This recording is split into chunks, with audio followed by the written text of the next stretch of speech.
እንጀራ ለስኳር ታማሚዎች ይመከራል ወይስ አይመከርም? ብዙዎች የሚጠይቁት ጥያቄ ነው። ዛሬ በዚህ ቪዲዮ እንጀራ በጤፍ ብቻ ወይም ከሌሎች እህሎች ጋር ቢዘጋጅ ስኳር ላይ ምን አይነት ተጽዕኖ ያሳድራል? የትኛውስ እህል ጋር ቢደረግ የስኳር መጠን ቁጥጥሩን የተሻለ ያደርገዋል?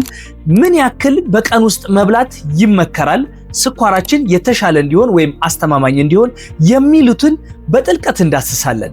እናንተ ደግሞ ቻናሌን ሰብስክራይብ በማድረግ ይህንን ቪዲዮ ደግሞ ላይክ፣ ሼር እና ኮሜንት በማድረግ ለብዙዎች እንዲደርስ አግዙኝ። ለምን እንጀራን ጉዳይ ያደረከው ካላችሁ በሁለት ምክንያት ነው። አንደኛው እንጀራ በሀገራችን በጣም የተለመደና ሁሌ የምንመገበው የምግብ አይነታችን ከመሆኑ የተነሳ የስኳር ታማሚዎች ሁሌ የሚጨነቁበት ጉዳይ ነው። ሁለተኛው ደግሞ እንጀራ ለስኳር ታማሚዎች ላይ የተለያየ አይነት መረጃ ይወጣል። ጥሩ አይደለም፣ ጥሩ ነው፣ ከሌሎች እህሎች ጋር መቀላቀል አደገኛ ነው፣ መቀላቀል የለበትም የሚሉ የተዘበራረቁ መረጃዎች ይወጣሉ። ዛሬ በዚህ ቪዲዮ ሳይንስን መሰረት ያደረገውን ሐሳብ እነግራችኋለሁ። የጤፍ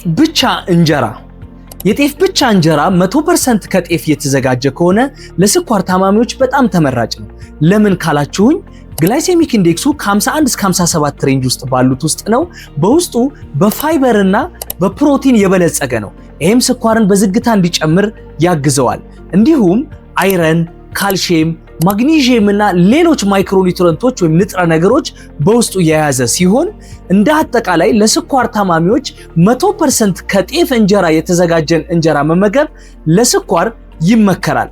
መጠኑን ግን በኋላ የምነግራችሁ ይሆናል። ጤፍ ከሌሎች እህሎች ጋር ሲቀላቀል በብዙዎቻችን ቤት ወይም ደግሞ ምግብ ቤቶች ጤፍ ከተለያዩ እህሎች ጋር በተለያዩ ምክንያቶች ከመወደዱ ጋር ሊሆን ይችላል ወይም በሌሎች ምክንያቶች ይቀላቀላል። ይሄ ደግሞ ስኳራችን ላይ ተጽዕኖ ያሳድራል። ይህንንም በግላይሴሚክ ኢንዴክሳቸው ላስረዳችሁ። ግላይሴሚክ ኢንዴክስ ከዚህ በፊት ነግሬያችኋለሁ፣ ስኳርን በፍጥነት የመጨመር አቅም ማለት ነው። ስንዴ ከሁሉም ግላይሴሚክ ኢንዴክሱ ከፍ ያለ ነው፣ ወደ 70 አካባቢ ይደርሳል። ስኳርን በፍጥነት ይጨምራል። በቆሎ በተከታይነት ከ65 እስከ 70 ውስጥ ያሉት ሬንጆች ውስጥ ሲሆን ይሄም ስኳርን በፍጥነት ከሚጨምሩት ውስጥ ነው። ነገር ግን ማሽላ መካከለኛ የሚባል ነው፣ ስቲል ከፍ ያለ ነው፣ 62 አካባቢ ነው ግላይሴሚክ ኢንዴክሱ። ገብስ ከሁሉም የተሻለ ሲሆን ግላይሴሚክ ኢንዴክሱ ከ45 እስከ 55 አካባቢ ሲሆን ስኳርን በፍጥነት የመጨመር እድሉ ዝቅተኛ ነው። ኢቭን ከጤፍም የተሻለ ነው። ነገር ግን በጣም ተመራጩና ለእንጀራነትም የተለመደው ጤፍ ስለሆነ ጤፍን ከገብስ ጋር ማቀላቀል ግን አስተማማኝ ነው ማለት ነው።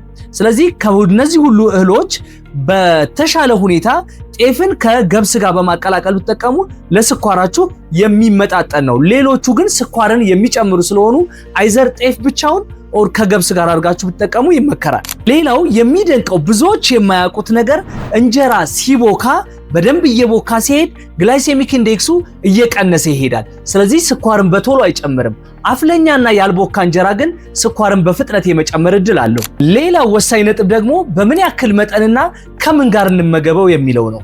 መጠኑ ከግማሽ እንጀራ ባይበልጥ ይመከራል፣ አንዴ ስትበሉ ማለት ነው። ከዛ ውጭ አብራችሁ የምትበሉት ምግብ በጣም ወሳኝነት አለው። እንደ ምስር፣ ሽሮ፣ አትክልት ነገሮች በጣም ብዙ ቬጂቴብል ያለበት ከሆነ ከጎኑ እና ስጋ፣ ዶሮ፣ አሳ፣ እንቁላል አይነት ምግቦች ጋር ካጣመራችሁት በጣም ይመረጣል። ነገር ግን ፓስታ፣ ሩዝ እና በተለምዶ በየአይነት የምንለው አይነት አመጋገብ ከሆነ ብዙ እንጀራ ስለሚያስበላችሁ ብዙ አይነት ባለ ቁጥር ብዙ እንጀራ የመብላት እድላችሁ ስለሚጨምር አይመከርም። ስናጠቃልለው እንጀራ ለስኳር ታማሚዎች ይመከራል ወይስ አይመከርም ስንል እውነታው ጤፍ ብቻ የሚሆን ከሆነ ወይም ጤፍና ገብስ የሚሆን ከሆነ ጥሩና ተመራጭ እንደሆነ፣ ነገር ግን በቆሎ፣ ማሽላ፣ ሩዝና ሌሎች የምንቀላቀላቸው ጋር ግን እንደማይመከር አውርተናል። መጠኑንና ከምን ጋር መመገብ እንዳለብን በደንብ ተነጋግረናል። ቪዲዮ ከተመቻችሁ ላይክ እና ሼር ማድረግ እንዳይረሳ። የትኛውም አይነት አስተያየትና እንድሰራላችሁ የምትፈልጉት ቶፒክ ካለ ኮሜንት ላይ አስቀምጡልኝ። ቻናሌን ሰብስክራይብ ማድረግ እንዳይረሳ። ቸር ሰንብቱ።